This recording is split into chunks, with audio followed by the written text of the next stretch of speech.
Chapter 8. Clooney the Scourge was having nightmares. He had lain down in the church mouse's bed for a well-earned rest, while his army was going about its allotted tasks. He should have never tried to sleep on an empty stomach, but weariness overcame his hunger. In Clooney's dream, everything was shrouded in a red mist. The cries of his victims rang out as barns blazed and ships floundered on the stormy Red Sea. Cato bellowed in pain as he battled with the pike that had taken his eye. The warrior lord thrashed around, killing and conquering and laying waste all in his dream. Then the phantom figure appeared. At first it seemed like a small thing, a mouse in fact, dressed in a long hooded robe. Clooney did not relish meeting with it. He could not tell why, but the mouse kept getting closer to him. For the first time in his life, he turned and ran. Clooney went like a bat out of hell. Glancing back, he saw all the carnage, death, and misery he had caused in his career.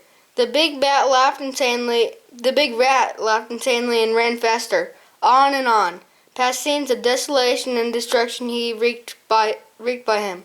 Clooney the Scourge. Floating through the red mist, he could see the strange mouse hard on his heels. Clooney felt himself filled with hatred for his pursuer. It seemed to have grown larger. Its eyes were cold and grim. Deep inside, Clooney knew that he could not frighten this oddly garbed mouse. Now it was wielding a large, bright sword, an ancient weapon of terrible beauty. The battle-scarred blade had a word written upon it that he could not make out.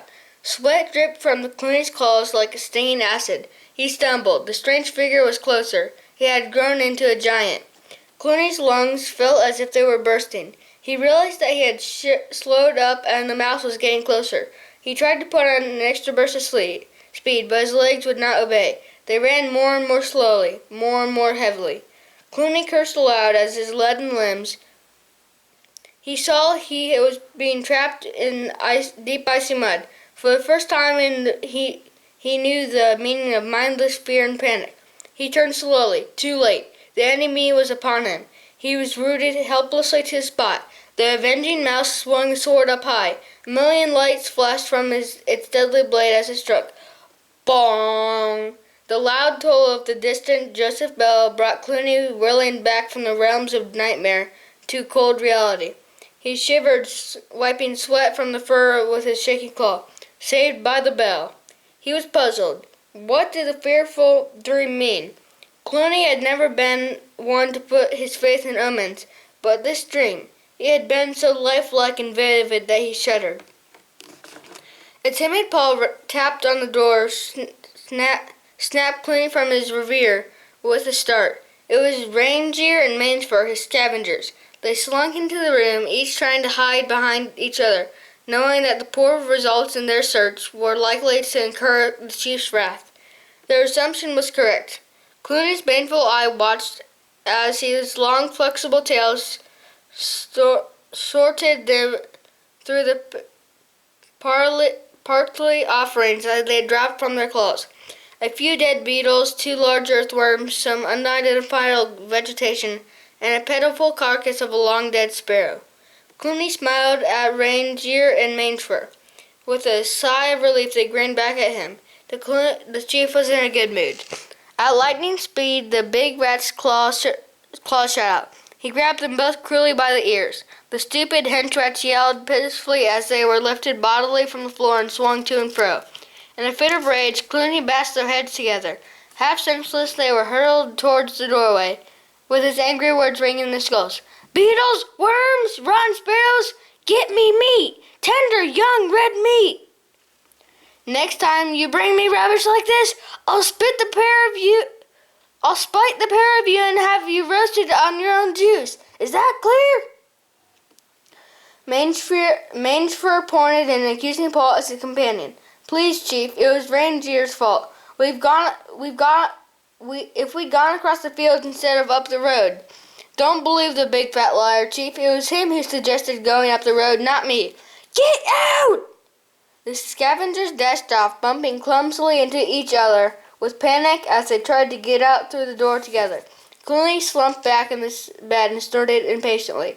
Fogblood and Scumnose were next to report. They bore news that cheered Clooney up. They detained over 100 new recruits, mainly rats, but with a good scattering of ferrets and weasels, and the odd stoat. There were some who had been some needing convincing. They had been pressed gains by savage beating from frog blood, coupled with a threat of horrible death. They would soon convince that the wisest course was to enlist with Clooney's horde. Others were hungry nomads, only too willing to join up with the infamous Clooney. They were greedy for plunder and booty, and pleased to be on what they were sure would be the winning side. Lined up in the courtyard, the recruits were supplied with weaponry by Redtooth and Darkclaw. Impassive, they stood in ranks awaiting the warlord's inspection.